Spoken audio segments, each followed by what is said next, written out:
Assalamu alaikum and welcome to another episode of Forgotten Sunnahs. Today we're going to be talking about our usage of water while making wudu. It is narrated in Sunan ibn Majah that the Prophet ﷺ saw the companion Sa'd ibn Abi Waqqas making wudu, and he said to him, "Ma hadha sarafu ya Sa'd?" He said, "What is this excessiveness, O Sa'd?"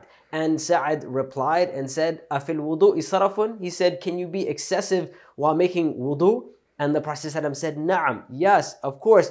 وَإِن كُنْتَ عَلَى نَهْرٍ جَارٍ." Even if you are at the bank of a flowing river. What does this hadith tell us? Well, it tells us that first of all, there is a such thing as being excessive when making wudu, using too much water. Second of all, this point is beautifully highlighted by the example of the Prophet ﷺ when he said that even if you're at the bank of a flowing river, you can be excessive. Now this highlights that point because how can you waste water if you're at a river? I mean, the water is flowing. No matter how much water you use, you're not going to really decrease from the water of the river. But once again, to highlight this point, the Prophet ﷺ said even if you're at a place where you won't make a difference in the water, even there you can be excessive while making wudu. And sometimes you'll hear people say, well, the sunnah of the Prophet ﷺ is to wash every body part 3 times while making wudu.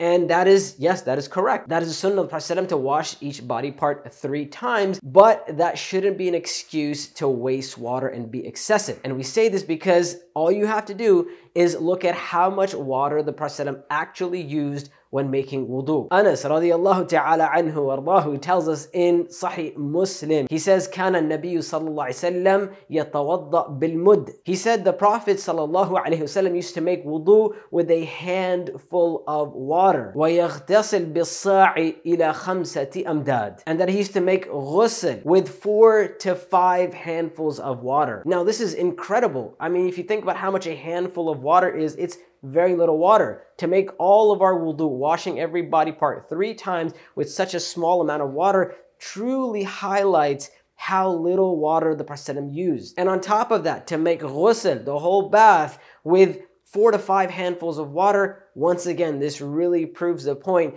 that we should be careful and use as less water as possible. And I know some of us are blessed with running water and an unlimited amount of running water, and that kind of causes us to waste water. Open up the tap and let the water keep flowing while we're making wudu, not paying any attention to how much water is being wasted. This goes against the sunnah of the Prophet ﷺ. So the forgotten sunnah is to be careful with how much water we use and use as little water as possible. And Allah subhanahu wa ta'ala knows best. Until next time, assalamu alaikum wa rahmatullahi wa barakatuh.